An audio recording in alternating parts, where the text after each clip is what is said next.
question is, what is the role of art? I mean, what is it that art does that is a unique contribution to the overall dialogue of our being in the world?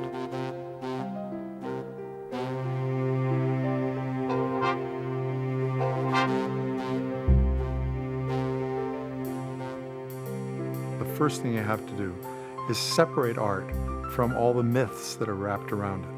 And the most powerful myth is to mix up the object with the subject.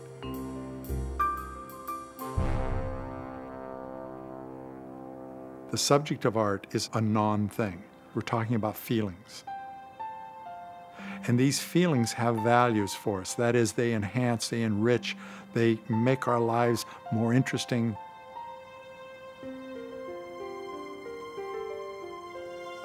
And art really is a continual investigation of our potential as human beings to incorporate those values into our lives.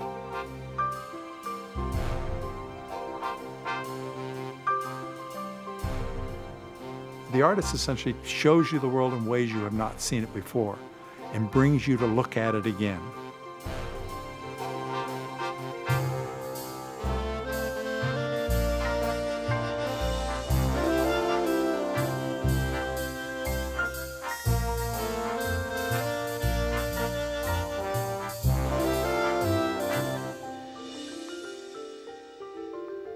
The beauty of all this is that it's totally free.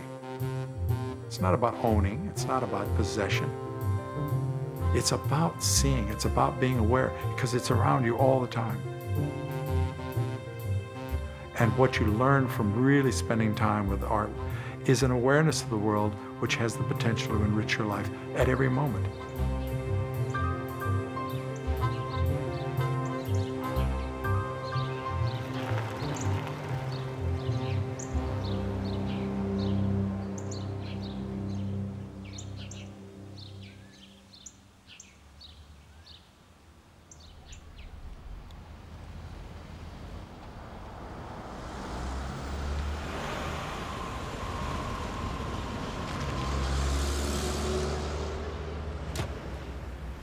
In the face, in the misty footsteps. For me to be an artist was not a very easy thing to do. It was not a graceful thing to do. It was a full, all-out quest.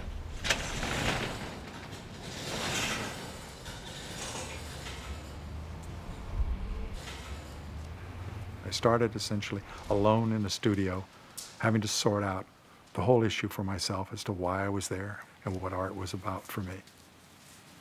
I had to really put my nose to the grindstone. I had to put everything else aside. So it was not a very graceful act. It was a very obsessive kind of act. And a lot of people, I think, still see me as this obsessive person. But it was something I had to do.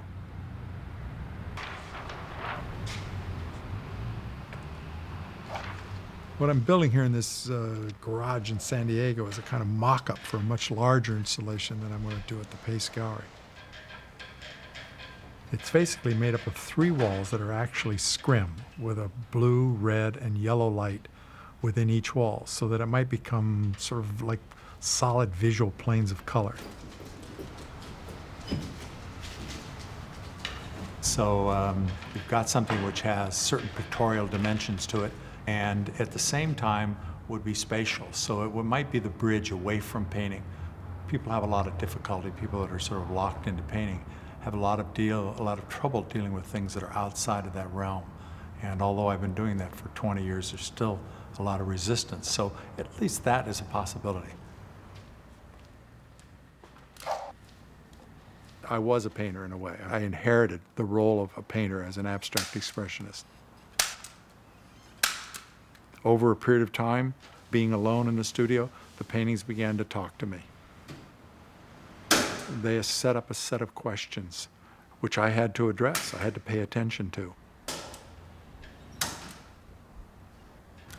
And one of the things about questions is that as you start to act on them, you're always over your head.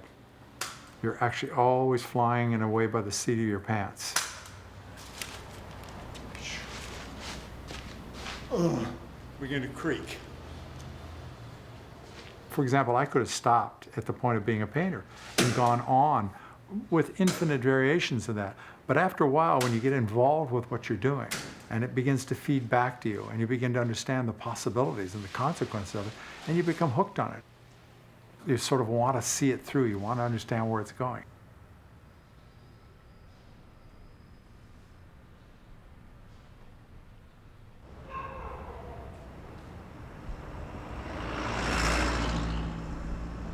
Over a long period of time, this inquiry has taken me to places that I had never thought I would be. I think a lot of people are not sure I'm even an artist anymore, that I'm even playing the game anymore. There's like a frame of reference which we use. We decide whether it's art or whether it's not art, whether it's beautiful or not beautiful. And the idea of actually questioning that context really develops a problem for people. They forget that we made those rules. We defined them as human beings, and we at times as human beings have to redefine them.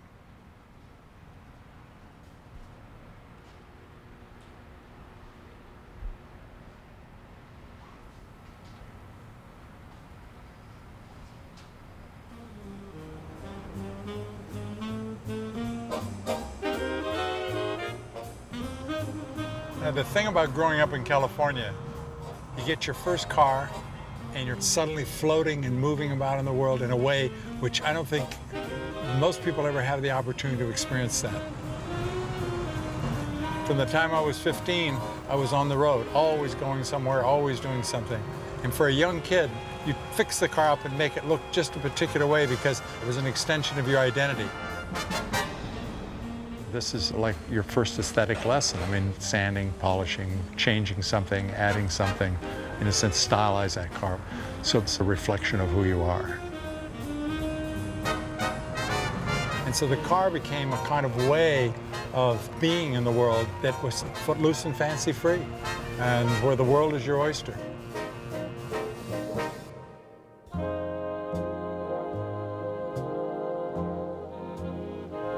I had a great growing up experience. You know, it was one of the funny things about first entering the art world with this whole thing about meeting everyone who had angst and terribly difficult childhoods, and I had no experience of that. I mean, I was just having a good time all the time.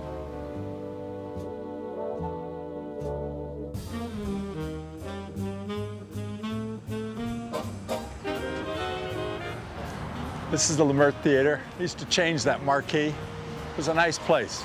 Worked here, I'd say, for 3 or 4 years.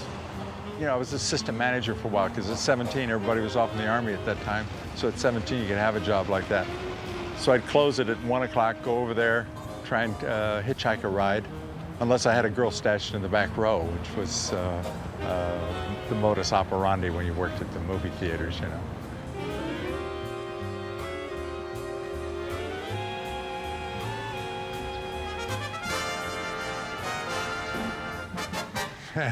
This is strange to come back here. I haven't been here since the time I left. I really had a good time in this area, you know. I mean, going to high school was in California at that time. It couldn't have been more fun. I think I sort of I didn't pay too much attention to any of the academics. I just sort of floated the whole time I was here. And there were the people who were into hot rods, and there were the people who were into football, and there were the people who were into dancing. And I think dancing was the pivotal element to it. It took me a long time to learn how to dance. I could hardly hear the rhythm in the music when I first started. I started dancing with the doorknob at home in my bedroom. I must have danced there for a year before I could come here and do it. We used to dance at noon in this circle here, and it was called the Lindy, and it was all built around one move, which was called the shoulder twist. The girl came at you, and as she passed by, she dropped away, and you caught her like this and swung her around. So you developed this sort of counterbalance thing, in which the girl came and moved, and so you started, you know, like that, and the whole thing got into a real smooth, so when the moves were made, they were made like so, you know. Fa, fa, fa. How in the world did somebody like myself ever become an artist with none of the sophistication that's behind it? My reason in the beginning was very simple. I had this magic wrist, and I could draw. My mother thought the drawings were great. I think probably the flattery essentially made me think, well, that's an interesting thing to do. And then my teachers liked my drawings. But the problem is, after a while, when I got into art school, I had this magic wrist. I mean, I was so clever. I mean, it worked so well. It just had like a life of its own. It sort of just went on, and I could do these beautiful drawings, and everybody thought, God, look at him, he's terrific. And what happened is I never got challenged. So I thought I was an artist. I acted like an artist. I looked like an artist. I chewed gum like an artist. You know, I had all the right demeanor, as it were. But at a very young age, suddenly I had this show in this quite famous gallery. And I had one of those nice moments that you get once in a great while where you're not shitting yourself, when you actually, for just that one moment, actually look at your work. Not all colored by your needs and your desires and your wanting to like it, but actually seeing it cold turkey. And it was terrible. I mean, it was terrible. And that's when I started beginning to be an artist. It was on the basis of that. I looked at it and said, oh my God, what am I doing? It was in the 50s, mid-50s. And I realized there was a young group of artists who were up the street in a place called the Ferris Gallery. Billy Al Bankston and Ed Moses and Kenny Price, a terrific group. And I realized that they knew more than I knew. So I started hanging out with them, and they became the seeds of my real education. It was more than a gallery, it was really a point of view. And we took seriously everything that went in that gallery. Nothing went in there that we didn't approve of or we didn't like. We knew we were onto something. We were absolutely confident. We acted like it. We were a cocky group, I guess, in a way. Abstract expression was really the critical activity going on at that time, and I sort of became a second-generation action painter, which was actually a really fun thing to do. I mean, being an action painter was, the night before you ate the right foods and you got yourself in the right sense of good Zen sense, and you would arrive at the studio in the morning, there would be that big white canvas sitting on the wall, and you would have to sort of prepare yourself, kind of get in the right frame of mind to approach it. So you'd maybe clean the studio and clean the palette and get everything sort of all balanced and ready to go. And then finally at one point you'd make a mark on the canvas, and then you'd stand and respond to it. It would move and you would move, and it was right and you were right, and it was wrong and you were wrong. And there was this sort of kind of continuous sort of running dialogue. It was a terrific way to be an artist. It was really fun. And you'd do this pretty much all day. It would just be this incredible kind of give and take all day long. And at the end of the day, you would sort of finish and have a climax and pass out, you know. After a while, I would look back at those paintings, and they really, you know, they were just full of holes. And I began to slowly understand more and more that a painting had its own set of rules, that there was a physics of seeing that was at play in a painting, that, for example, two things could not occupy the same spot at one time. So a lot of the gestures and colors had volumes, they had weight, and these things, as they structured themselves in the painting, had to make sense within this physics of seeing. Everything in the painting either works for you or it works against you by the fact that it's simply there. It takes up space, it takes up time, it distracts in a sense. So if it's not really contributing, there's no reason for it. So I began very slowly beginning to sort of take the things out of the paintings that were not really necessary.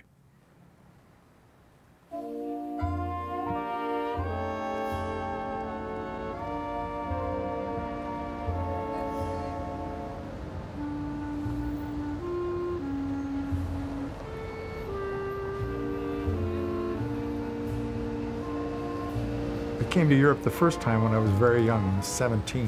I was in the army, and I was really overwhelmed by the beauty and the richness of it. So I started coming back every time that I had an opportunity. Every time I could get a few bucks together, I'd come to Europe. I always came to Paris, which I thought was so beautiful that it almost brought me to tears at times. You know, a real romantic idol for a young person.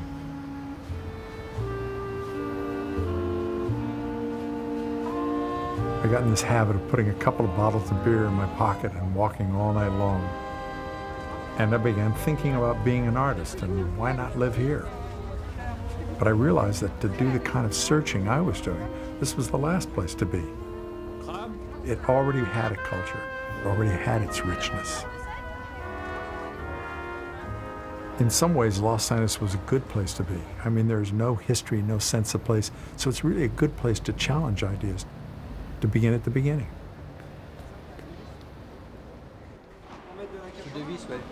Putain, mais ouais, elle est bien écartée, dis donc. Huh? I was asked to do a retrospective which was going to travel in Europe, Spain, Germany, and here. At each of these, I'll show paintings from the first 15 years or so of my activities. But I'm also going to make new installations that represent my work since the 70s. 1, 2, 3, 4, 5, 6, 7. The process has entailed at least 4 visits to each site.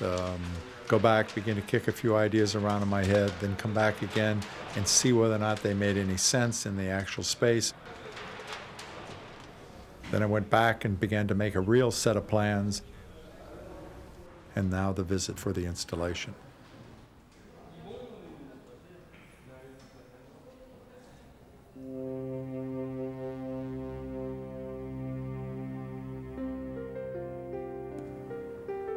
It took something like 70 steps to get up to and through the exhibition. And so every piece in there, in one way or another, themed off of this thing of steps.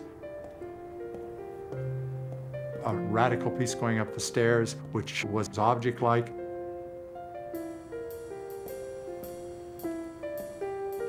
And you went up the staircase, and it ceased to be object-like, but began to become environmental.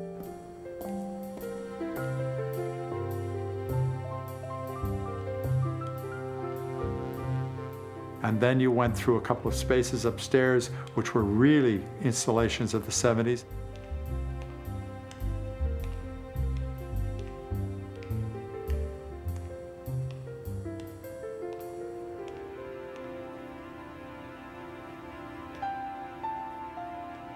Then you went through a radial room on the back, which was purely just orange, getting to the point of being almost like a blast furnace.